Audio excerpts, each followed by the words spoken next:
Good evening, wood butchers. I had a little delivery from FedEx today. Holy crap, is this thing huge? I knew it was 6-inch and I knew it was wider, but oh, wow. So I got an issue.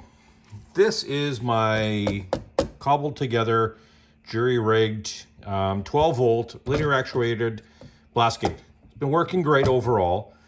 The problem is that, well, this poor linear actuator is not doing good. I had some stripped out gears in the previous motor. I replaced the motor. This one's not powerful enough. I don't want to have to start buying new ones. I got this from Forgelli Automations, years and years ago. Problem is, they don't make this power anymore. The ones they make are either slower or stronger or faster and super expensive. This was perfect. Can't get them. I'm not going to start tearing everything apart. So I thought, well, almost all the other tools and actually the chop saw that this is going to go on is all running off of the IVAC system. So I thought, well, I'll get a couple of these. They're pretty pricey. They're over 300 Canadian plus shipping, plus taxes, plus I think a kidney. Might have even had to throw in a liver in there. Anyways, so I got this all set up. I just did a quick little test, made sure that it was working on the same channel as the chop saw. It works good. I'm going to get it in place and show you where it's sitting. And oddly enough, it fits perfect in a weird way. The hole and the bracing and everything fits this like literally just shove it in and it holds. You know, like I guess every once in a while a blind squirrel gets a nut. I guess this is my nut for the year. So let me get it in place and I'll show you sort of what's happening here. Okay, so each tool is on its own circuit. So this is one circuit, so I'm not going to be playing with a lot of stuff. I have the sensor right there on the wire. We have the power supply for the blast gate right there. And then the power for the saw. I had to use one of these splitter things because otherwise I'm out of ports and I didn't want to start running extension cords and stuff like that. So it's the best I could do right now. I'm thinking, actually I have a few of the hardwired sensors where the tool actually plugs into the sending unit. I might actually switch it over to that for this saw. Get rid of that thing and just move everything sort of out of the way and down a little bit. So I don't know, we'll see how this works. For right now, it's test in progress and we'll go from there. Let's come down. So we have the chop saw station. Next thing we're going to do is we're going to fix up this monstrosity. I did all these cutouts to sort of figure out, you know, when the saw is in different positions. Yeah, that kind of didn't work because it doesn't direct the suction close enough to where the saw is, so it kind of, all the sawdust bounces around and you can see it kind of gets everywhere.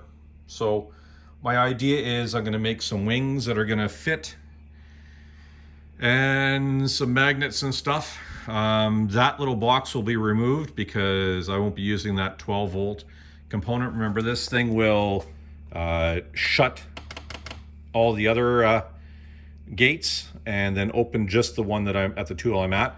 It worked great. It was a fantastic system. A friend and I are developing a 3D printed for those 6-inch gates, more compact. But hey, it's summertime, and for this tool, it gets used so much that it's just better to have an automatic blast gate. I have it on a couple other tools now. You know what? They're pricey, but they're kind of worth their weight in a few things. So let's go down here. Oh God, don't get old, guys. Don't get old.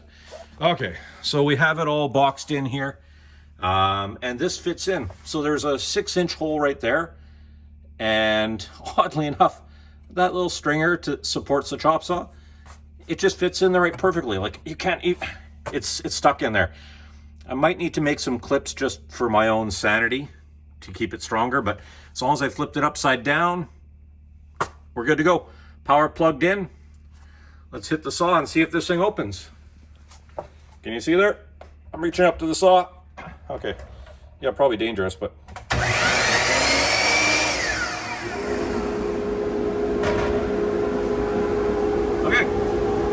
we go. Sorry about the noise. It'll be on for a little bit.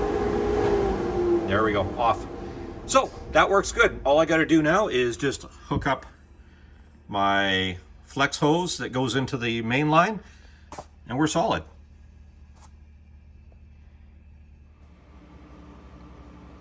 Okay, I'm doing a quick unboxing of the other one I got.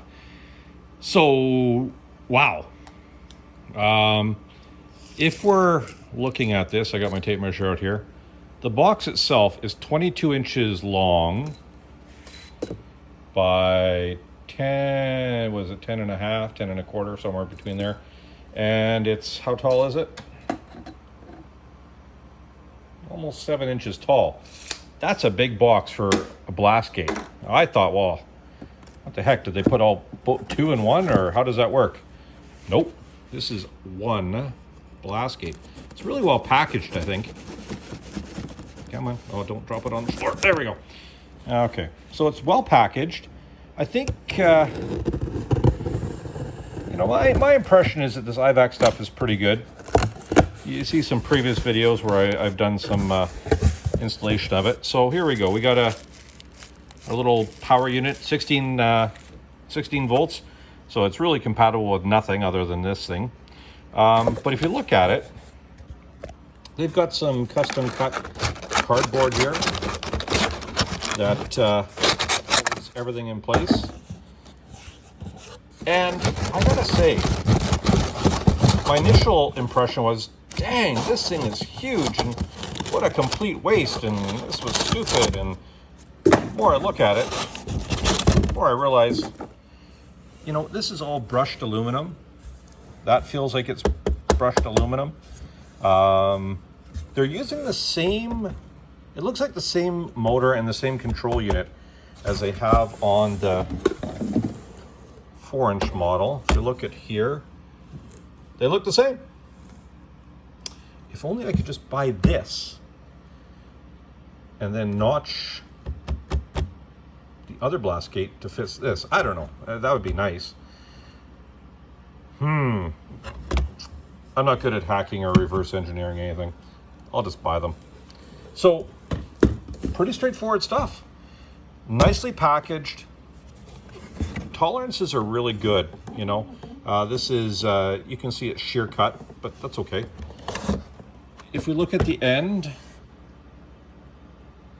you know, we got a nice little open spot there. So if chips get caught in there, or dust gets caught in there, or just pushed out the other end.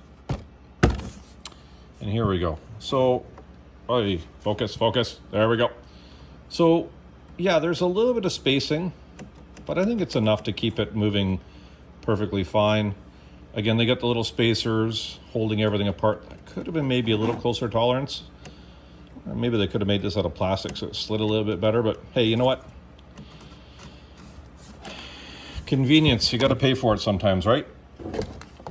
It does have little windows where you can see whether it's closed or red. And when this moves away, it's painted green on the inside, so you see green, so it's good to go. You can see where they cut teeth in this metal plate for the motor. So that's kind of interesting that it has that. I'm not sure how deep the teeth are on the gear here. Hopefully that's replaceable if you really need it to. Maybe one day I'll take that off. Actually, hold on. I think I got the right screwdriver right here. I'm probably voiding some warranty of some sort, but let's just take this little guy out.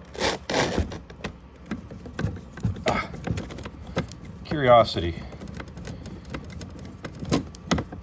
Now you got me here, IVAC.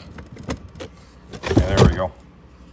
So maybe when I'm designing my, oh boy, that's a, they're good. My little thing, maybe I'll just cut teeth into, come on, teeth into mine and 3D print some stuff. I don't know. Something fell out the other side. Probably a nut. Oh no, that's just, that's all one piece there. That just doesn't come off. So you have to take the whole thing apart. Forget it. Okay, sorry. I thought I maybe had a quick peek on that for everybody, but I'm not about to. Oh, okay. It's just the grounding nut that popped off there. I'll have to put that back on. Okay. Oh, I see. They got a shaft. Probably there's a gear here and a gear inside here, and then this rides. Okay, that's how they're doing it. Impressions, high quality. I'm pretty sure this thing's going to stand up for a ton of abuse. Open, close, lots throughout the day. I'm never going to put it through that kind of pressure or use. My understanding is that they do make a 5-inch flange for this, so you can step this down to 5-inch if that's your pipe size for one of your tools or that type of thing. I don't know. What do you think? Think it's worth it? Over 300 bucks Canadian for this thing. The 4-inch ones are, what are these, $145 a piece? I'm going to put 2 of these on my bandsaw so I can automate that. Otherwise, because I keep forgetting to open it, or I keep forgetting to close it, and then other tools don't work properly. No clue what that is. Anyways, this is what these big boys look like. I haven't seen a lot of information on the internet about these particular units, so I thought I'd throw it out there. Dang, it's huge. Okay, go out in your shop. Put stuff like this in to collect dust so you don't kill your lungs, or just go make a mess and sweep it up at the end of the day. Have some fun, and I got some other videos coming out somewhere. Take care, guys.